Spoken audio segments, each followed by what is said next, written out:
La tour qu'on fait au plateau, là, ça peut faire quoi? Vous estimez que ça n'a pas d'importance, ce qui est en train d'être fait? Ça apporte quoi? Embellir la ville. Embellir la ville. Cette tour-là fait quoi?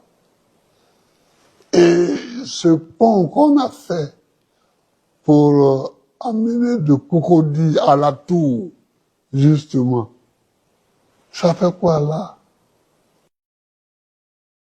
Quand on construisait la cathédrale, il nous a dit, il a dit qu'il ne comprend pas pourquoi vous pouvez construire la cathédrale. Ça ne sert à rien. Et après, c'est lui qui va prier en riant aux éclats dans la cathédrale. Vous voyez ça? Aujourd'hui, je ne peux pas comprendre. Parce que tant qu'on n'a pas réussi à faire ce qui est bien, tout le monde apprécie la tour F, la plus grande tour d'Afrique, que les gens viendront visiter. Nous, les Ivoiriens, quelles que soient leurs obédiences, tous les Ivoiriens, quelles que soient leurs obédiences, sont fiers et heureux du travail que Alassane Ouattara a fait. Mais il dit que ça ne sert à rien. Le 5e pont ne sert à rien. Moi, je ne peux pas trouver quelqu'un, un gars comme ça, il peut être encore président de ce pays. Ce n'est pas normal.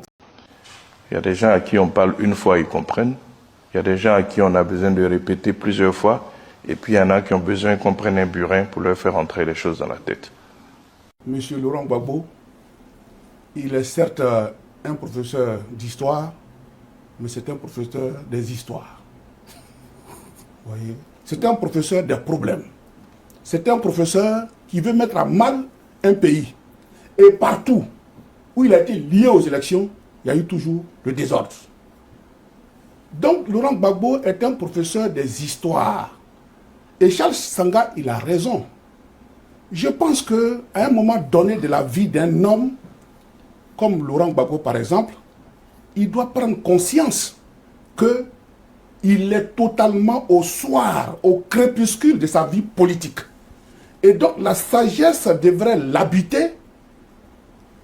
La sagesse devrait l'habiter pour prendre conscience que les Ivoiriens, là où le président Alassane Ouattara a placé la Côte d'Ivoire pendant près de 15 ans dans la paix, que les Ivoiriens ne veulent plus retomber dans le désordre, pour lui seul, sa volonté et la volonté de Nadi Bamba d'être au pouvoir, d'être président et première dame. Je vais leur dire clairement, Gbagbo ne sera plus président dans ce pays. Mais vous n'êtes pas Dieu. Hein. Je ne suis pas Dieu, mais Dieu m'a déjà parlé. Gbagbo ne sera plus président dans ce pays. Vraiment, je m'étonne qu'un Ivoirien qui vit en Côte d'Ivoire, je pense que jusqu'à ce que le président Alassane Ouattara arrive au pouvoir, on avait 2 ponts dans Abidjan. Le premier pont fait sous la période coloniale, qui a été inauguré, le pont Houphouët-Boigny, qui a été inauguré en 1957. Le deuxième pont, le pont de Gaulle, a été inauguré en 1970. Et le troisième pont, le pont Henri Konan Bédié, a été inauguré en 2014. C'est-à-dire qu'on a mis 44 ans pour construire un 3e pont. Le président Alassane Ouattara a fait le 4e pont, a fait le 5e pont. Aujourd'hui, il y a la Y4. Des dizaines d'échangeurs dans la ville d'Abidjan. Mais je tiens à vous rappeler qu'avant que le président Alassane Ouattara arrive au pouvoir, l'autoroute s'arrêtait un peu avant Yamoussoukro. C'est lui qui a inauguré Saint-Gogo-Yamoussoukro. Aujourd'hui, l'autoroute arrive au nord de Bouaké. En dehors d'Abidjan, il y a les villes secondaires. Si vous prenez dans le domaine de l'éducation, de l'indépendance jusqu'en 2011, il y avait environ 300 lycées et collèges. Aujourd'hui, nous sommes à 900 lycées et collèges. C'est-à-dire que sous le président Alassane Ouattara, on a construit en 15 ans plus de 600 lycées et collèges. Mais je tiens à vous rappeler, monsieur Gbagbo, si vous parlez de pauvreté, que tout a augmenté, mais vous pouvez aussi vous rappeler que le salaire des fonctionnaires a augmenté. Lorsque le président Alassane Ouattara arrivait au pouvoir, les salaires ont augmenté. Lorsque le président Alassane Ouattara arrivait au pouvoir, la masse salariale des fonctionnaires était de 900 milliards de francs CFA. Je tiens à vous rappeler que la masse salariale des fonctionnaires aujourd'hui est de plus de 2300 milliards de francs CFA. Ça, c'est la réalité.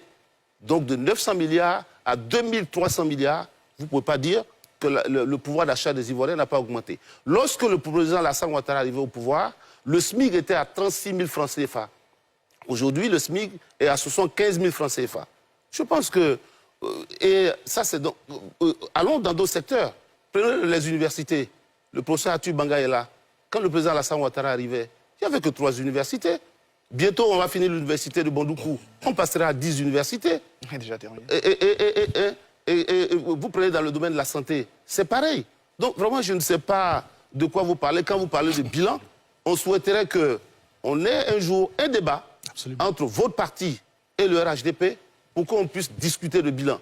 Parce que je pense que vous, quand vous venez sur le plateau, plutôt que de critiquer le RHDP, vous devez nous dire que pour les 5 années qui viennent, lorsque, si par extraordinaire, votre candidat arrive au pouvoir, qu'est-ce que vous allez pouvoir faire? Le sujet ce soir. Bon, enfin, Qu'est-ce que vous allez pouvoir faire? Non, j'arrive, laissez-moi terminer. terminé. Qu'est-ce que vous allez pouvoir faire dans le domaine de l'éducation, dans le domaine de la santé, dans le domaine des routes, dans le, tout et ça, dans le domaine de l'hydraulique? On va y arriver. On va y arriver. On va y arriver certainement. Merci beaucoup, monsieur le ministre. Alors, avant